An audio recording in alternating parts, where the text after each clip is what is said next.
Bonjour, je tiens à remercier ceux qui nous ont déjà rejoints pour cette nouvelle chaîne YouTube et qui ont regardé donc la première vidéo thématique sur la définition du terrorisme.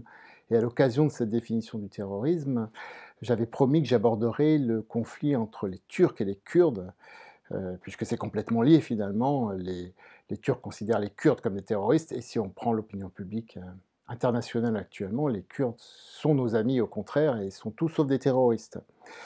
Et on est en prise complètement avec l'actualité récente également, puisque tout ce qui s'est passé ces derniers temps a remis en lumière ce conflit kurde et turc. Ceci dit, je ne suis pas vraiment certain que vous ayez bien compris d'où ça vient, ce conflit entre les Turcs et les Kurdes, puisqu'on a parlé de l'État islamique, des Américains qui abandonnaient les Kurdes, l'Occident, la France qui faisait rien.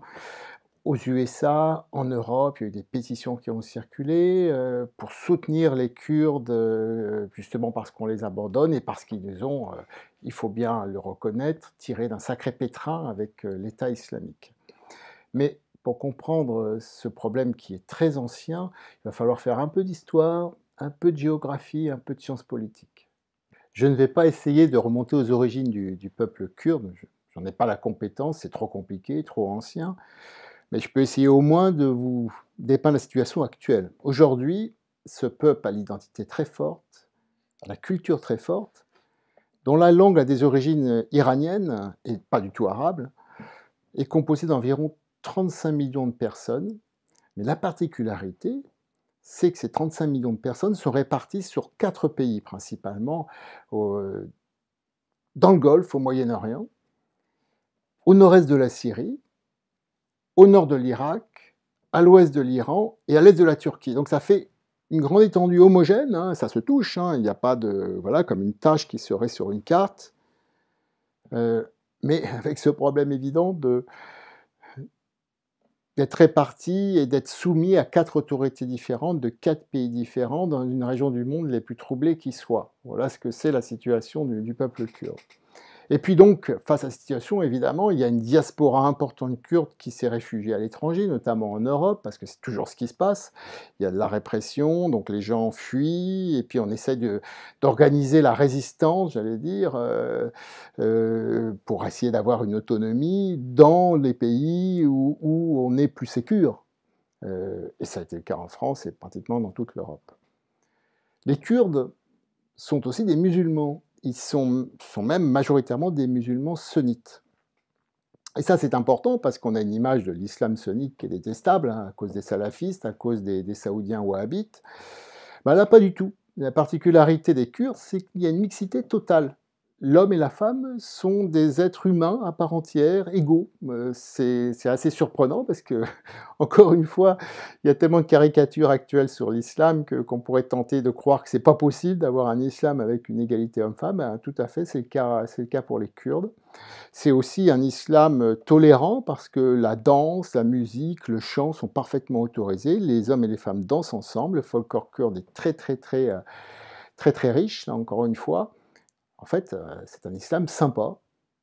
Et ça nous les rend immédiatement sympathiques, même si je n'ai pas tout à fait certain que tout le monde ait bien compris que c'était des musulmans sunnites, exactement comme les gens d'État islamique, sauf qu'ils appliquent un islam très tolérant. Euh, on a cette image aussi des Kurdes par les combattants kurdes, qui sont des combattants très courageux, et notamment par les combattants femmes kurdes. Et dans la série Bureau des légendes, extraordinaire série, que je vous conseille de voir si vous ne l'avez pas vue, on a l'exemple de femmes combattants kurdes qui aident la DGSE française contre l'État islamique. Et ça, évidemment, a contribué à accentuer notre sympathie, notre empathie pour le peuple kurde. Le peuple kurde est d'abord et avant tout un peuple de combattants. C'est leur histoire qui a voulu ça, parce que se retrouver voilà, sur la dépendance de 4 États différents, et pas les moindres, hein, quand même, Iran, Turquie, Syrie, Irak, c'est-à-dire que ça n'a pas toujours été vraiment des démocraties, c'est pas toujours non plus le top de la démocratie, même aujourd'hui, c'est pas facile. Donc en fait, l'image du Kurde aujourd'hui, c'est homme ou femme, quelqu'un qui est avec un treillis militaire et qui a une arme dans les mains. Et c'est c'est exact. Simplement, on utilise un mot pour un autre souvent. Alors, pour être un peu plus clair, au sens strict, nous avons d'abord les Peshmerga. Les Peshmerga, ce sont les combattants kurdes du Kurdistan irakien, donc Irak. Ils sont à peu près 300 000. En Syrie, vous avez les unités de protection du peuple, YPG, on va les appeler comme ça parce que c'est l'acronyme de leur appellation en kurde. Ils sont à peu près 50 000, peut-être 60 000. Et puis le PKK, dont on a déjà parlé dans la première vidéo, le PKK, c'est environ 7 000 combattants aujourd'hui, mais il y a une grande particularité, c'est que le PKK est allié avec l'YPG syrien. Donc, les Kurdes de Turquie sont alliés avec les Kurdes de Syrie. Et c'est là qu'est le problème, et c'est là qu'on comprend mieux le sujet d'aujourd'hui, c'est-à-dire le conflit entre les Turcs et les Kurdes. La Turquie ne veut pas qu'un État kurde puisse voir le jour en Syrie. La Syrie est frontalier de la Turquie.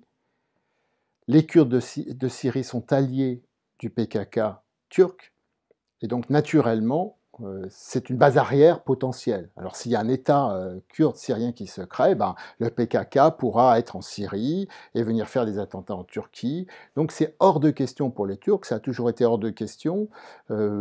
Avant qu'il y ait l'État islamique comme après, ça ne change rien, c'est leur ennemi juré. J'expliquerai pourquoi c'est leur ennemi juré, le PKK. Il faut reconnaître aussi que si le PKK est une organisation terroriste pour les Kurdes, c'est également le cas pour l'Union européenne, la Grande-Bretagne, les USA, l'Australie, la Nouvelle-Zélande, enfin pratiquement tous les pays occidentaux ont inscrit le PKK sur la liste des organisations terroristes. Et donc ce n'est pas je dirais une phobie uniquement de politique intérieure turque. Avant d'en revenir au PKK et à l'époque moderne, nous allons faire un peu d'histoire. Mais ce sera rapide évidemment. Hein. Il faut comprendre ce qu'était l'Empire ottoman. L'Empire ottoman s'est développé à compter du XIIIe siècle, à partir de son berceau qui est l'Anatolie. Anatolie, c'est à peu près le territoire de la Turquie actuelle. L'apogée de l'Empire ottoman, c'est Soliman le Magnifique. Nous sommes au XVIe siècle. Et à ce moment-là, l'Empire ottoman, c'est assez gigantesque. Hein. Il y a une partie de l'Europe du Sud-Est, une partie de l'Europe centrale, le Caucase, pratiquement intégralement, l'Asie occidentale, et même l'Afrique du Nord, l'Égypte notamment. La capitale, c'est alors Constantinople. Puis il y avoir un long déclin, c'est toujours pareil pour les empires. Et puis la chute finale, c'est la grave erreur de l'Empire ottoman de s'allier avec l'Allemagne en 1914. Donc les Turcs vont être nos ennemis, au même titre que l'Allemagne, les ennemis de la Grande-Bretagne, des États-Unis, etc. Alors comme c'est un grand empire, l'Empire ottoman à l'époque, et qu'il y a beaucoup de peuples divers qui ne peuvent pas les saquer, évidemment, ce sont les occupants, vers plusieurs rébellions diverses. 1915, on se souviendra surtout des mesures contre les Arméniens, qui vont se terminer en véritable génocide. Mais aussi la révolte arabe, et c'est ça qui nous intéresse beaucoup plus, puisque là on est dans le Golfe. La révolte arabe, c'est-à-dire que le shérif de la Mecque, le lieu saint de l'islam, premier lieu saint sunnite, qui est occupé par les Turcs, par l'Empire ottoman, la Mecque va se révolter, et les tribus arabes vont se fédérer sous l'influence des Britanniques et du fameux Laurence d'Arabie. Je vous conseille vraiment de lire les 7 piliers de la sagesse pour bien comprendre cette page d'histoire. Et donc, de l'intérieur aussi, l'Empire ottoman va imploser. Bon, de toute façon, ils perdent la guerre, l'Allemagne perd la guerre, donc ce sont les vaincus. Et le premier traité qui va organiser la division de l'Empire ottoman, c'est le traité de Sèvres. En 1920, Sèvres, c'est une petite ville en face de Boulogne-Billancourt, il y a juste la Seine à traverser, il y a l'île Seguin entre les deux. À l'époque, c'est pour ça que j'en parle, le traité de Sèvres prévoit, dans ce démantèlement de l'Empire ottoman, la création d'un État du Kurdistan. Voilà. Mais le traité est trop dur. Il reste quasiment rien aux Turcs. Et Mustafa Kemal Atatürk, c'est un nom qui est très connu, Mustafa Kemal Atatürk, va regrouper les restes de l'armée de l'Empire ottoman. Il va prendre le contrôle de l'Anatolie, il va réussir à chasser les Occidentaux de la Turquie actuelle. Et du coup, on va devoir négocier avec lui, et ça va arriver au deuxième traité de Lausanne en 1923. Et ce traité de Lausanne en 1923, ben, il ne prévoit plus du tout d'État kurde. Fini le Kurdistan. Alors évidemment, les Kurdes aujourd'hui, ben, ils savent qu'ils sont passés très très près d'une indépendance en 1920 et qu'ils n'ont rien eu, et qu'au contraire, ils se retrouvaient coupés avec ce découpage-là qui date de deux traités, donc Sykes-Picot et puis le traité de Lausanne. Ces deux traités font qu'ils se sont retrouvés un peuple coupé en quatre et dépendant des États modernes que vont être la Turquie, l'Iran, l'Irak, la Syrie. Mais les Kurdes, évidemment, ils vont vouloir garder leur autonomie, leur culture. Et ils vont être en opposition naturelle dès le départ avec ces quatre nouveaux pays, qui sont des nouveaux pays en plus, si vous voulez, qui sont un produit de la guerre et du démantèlement de l'Empire ottoman, mais qui n'ont pas d'histoire. Alors que les Kurdes en ont une. C'est pour dire qu'ils semblent doublement légitimes à résister contre ces nouveaux États mis en place par l'Occident à la fin de la Première Guerre mondiale. Je ne vais pas aborder pour traiter ce sujet la façon dont les Kurdes ont résisté en Irak, en Iran. Je vais me concentrer sur la Turquie, puisque le sujet général de cette vidéo, c'est le conflit entre les Kurdes et la Turquie, pour comprendre la situation actuelle. Hein. Donc en 1923, naît le nouvel État turc.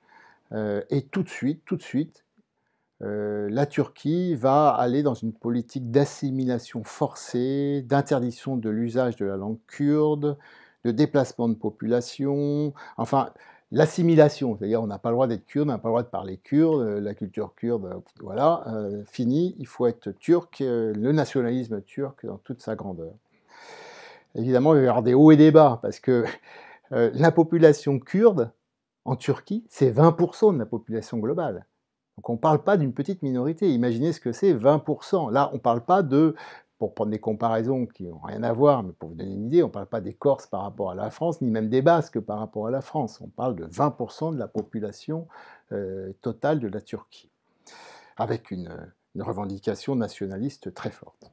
Donc il va y avoir des hauts et des bas. Donc, début des années 60, des premières révoltes kurdes contre cette politique d'assimilation et d'interdiction de la culture kurde, des arrestations, l'interdiction des partis pro-kurdes, et finalement, en 1978, création du PKK. Ce sont des étudiants kurdes qui créent le PKK, sous la direction d'un personnage très, très charismatique qui s'appelle Öcalan, Abdallah Öcalan, qui va être le chef du PKK depuis son origine. Il va y avoir des petites négociations quand même à un certain moment. Et puis 1980, on sentait venir un coup d'État militaire de l'armée turque et des arrestations massives de Kurdes qui sont emprisonnés. Enfin, on imagine ce que ça peut donner. Mais peu avant, prudemment, Abdullah Öcalan avait rejoint le Liban. En juillet 1979, il part avec pas mal de ses troupes au Liban parce qu'il est accueilli par l'OLP, qui avait ses camps d'entraînement dans la plaine de la Bekaa. Et l'OLP avait déjà accueilli l'Azala, qui est en fait un mouvement arménien de lutte contre les Turcs. Donc, Öcalan s'entraîne dans les camps de la Bekaa avec ses troupes et va pouvoir commencer à lancer des offensives en Turquie. Des attentats, il faut être clair. Hein. Alors, les attentats, voilà, point d'interrogation. Hein. Ce qui est évident, c'est que, et ça c'est revendiqué par le PKK fait des attentats contre l'armée turque, contre tous les officiels turcs, contre des élus turcs, contre des Kurdes aussi qui sont des traîtres pour eux, c'est-à-dire qui acceptent de collaborer avec les Turcs. Donc il y a des exécutions de personnalités, des assassinats, tout ce qu'on peut appeler terrorisme et que eux appellent rébellion, résistance à l'oppression, au sens de notre déclaration des droits de l'homme. C'est là où on revient sur le problème de la définition du terrorisme. Bon, ça monte. Il y a des révoltes urbaines très importantes dans les villes turques, à partir de 1990, généralement réprimées sans mettre de gants. C'est quelque chose d'assez violent. Et on arrive à un cessez-le-feu en 1993, je vais très vite, grâce au président turc Özal, qui était très ouvert et surtout qui avait, je ne sais pas si son père ou sa mère, un de ses deux parents qui était kurde. Donc on comprend mieux bon, qu'il veuille essayer d'arranger les choses. Seulement, il meurt quelques mois plus tard, alors qu'il a commencé à essayer de négocier. C'est vraiment les hasards de l'histoire. Et puis après, terminé, le successeur, bah, c'est reparti, la répression contre les Turcs. Et on va aller en crescendo, hein. Alors, il y a des personnages très célèbres bon, les Turcs disent du terrorisme kurde, les Kurdes disent de la résistance, notamment une fille qui s'appelait Zilan, une femme qui a été une des premières femmes kamikazes, hein. Elle s'est fait exploser en juin 96, en plein milieu d'une parade militaire. En fait, elle a fait croire qu'elle était enceinte. Elle avait une très très grosse charge d'explosifs. Bon, et 1999, c'est un tournant. Öcalan est arrêté au Kenya par les services de renseignement américains et le Mossad, qui le livrent aux Turcs. Depuis, il est incarcéré sur une petite île turque. Öcalan se retrouve donc incarcéré sur cette petite île-prison qui s'appelle İmralı, où il est toujours d'ailleurs, hein, depuis 1999. Et ben, ça continue, hein, donc les États occidentaux acceptent de collaborer avec la Turquie contre les Kurdes. En France, on arrête pas mal de Kurdes pour se rendre sympathique envers la Turquie. À une époque, on avait bonne relation avec la Turquie, ça c'est de la politique pure et simple. Et bah, ce sont donc le PKK est donc une organisation terroriste pour les Américains, comme j'ai dit, pour l'Union européenne, pour la Grande-Bretagne, pour plein de pays. Pas forcément sympathique, et puis tout le monde, en France, tout le monde, à part la diaspora kurde, pas grand monde qui s'intéresse aux Kurdes avant l'État islamique, parce que là, tout va changer. D'abord, les Peshmerga. Les Peshmerga vont être le seul tampon au Kurdistan irakien qui vont pouvoir limiter la prise du territoire par l'État islamique, territoire irakien, parce que les armées irakiennes, dès la première bagarre, elles sont annihilées littéralement. En Syrie surtout. En Syrie, le YPG dont j'ai déjà parlé va mener une lutte féroce à l'État islamique, va créer ces fameuses divisions de femmes combattantes qu'on voit dans notre série télévisée française dont j'ai parlé tout à l'heure, à l'honneur. Le PKK, qui a des bases en Syrie, s'allie et combat avec l'YPG. Qu'est-ce qu'on va faire? Toute la question se pose à ce moment-là. Les États-Unis notamment freinent des cas de fer pour accepter d'aider l'YPG et le PKK contre l'État islamique, parce qu'il y a une contradiction. Ils sont inscrits sur la liste des organisations terroristes.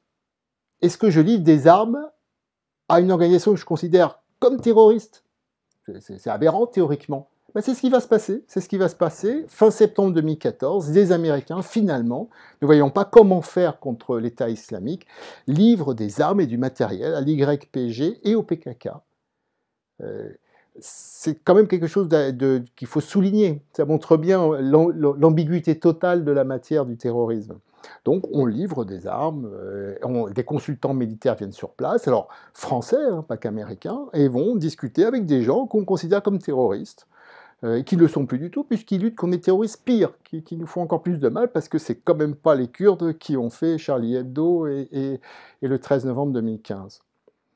Et puis surtout, quel courage! La bataille de Kobané, qui est retransmise par toutes les chaînes, tous les médias du monde vont à Kobané et voient à quel point les Kurdes sont courageux, acceptent de mourir, d'être le seul rempart contre la barbarie de l'État islamique. Kobané, qui est quand même la 3e ville de Syrie. Et donc, grâce à eux, hein, clairement, l'État islamique est défait, les villes sont reprises. Le nombre de militaires français, américains ou de la coalition qui sont sur le terrain est infime par rapport au nombre de militaires kurdes qui luttent dans les rues, hein, dans les rues de Raqqa, dans les rues de Mossoul, c'est-à-dire avec les snipers qui leur tirent dessus. Tout ce qu'on voit dans le Bureau des légendes, encore une fois. Bureau des légendes, hein, c'est des gens de l'YPG qui sont avec la DGSE. Et maintenant, c'est quoi la situation? Voilà. On avait des gens considérés comme terroristes qui sont devenus nos amis parce qu'ils combattaient des terroristes encore plus dangereux qu'eux, et puis surtout des gens qui s'en prennent à nous, qui sont nos ennemis. Donc évidemment, toujours pareil, hein, les ennemis de nos ennemis ne peuvent pas être nos ennemis, donc c'est devenu nos amis. Jusqu'à octobre 2019, où Trump a fait un discours hallucinant en disant, attention, hein, que les Kurdes étaient une menace aujourd'hui plus importante que l'État islamique. On croit rêver. Pour justifier le fait qu'il retire les 3000 GI américains et qu'il autorise les Turcs à taper sur les Kurdes. Et il finira son discours par cette phrase qui est extraordinaire. Tout de même, ce ne sont pas des saints, les Kurdes. Ah, bravo. J'espère qu'à la fin de cette vidéo, vous êtes un peu plus éclairé sur les raisons pour lesquelles, sitôt l'État islamique battu, les Turcs s'en sont pris aux Kurdes syriens. C'est le fruit d'une histoire, d'une géopolitique, d'un problème que les Turcs considèrent d'abord comme un problème intérieur turc, quelle que soit la position de l'Occident ou des États-Unis. Je remercie Paul et Constantin pour m'avoir aidé de nouveau à faire cette vidéo. Et je vous engage à suivre les prochaines vidéos, à vous abonner, à parler de ce site. Vous constaterez que nous traitons les sujets peut-être avec un certain décalage, mais en tout cas en profondeur. Merci beaucoup.